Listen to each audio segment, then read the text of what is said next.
You ask Tiger to solve. This deals with linear equations with one unknown. The final result is w equals 16. Let's solve it step by step.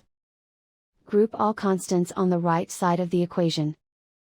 Add 10 to both sides. Simplify the arithmetic.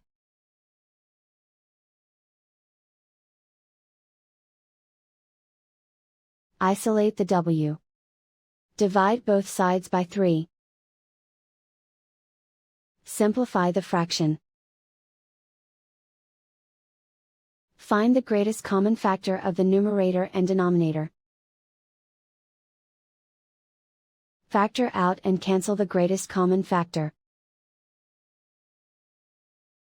And so the final result is w equals 16.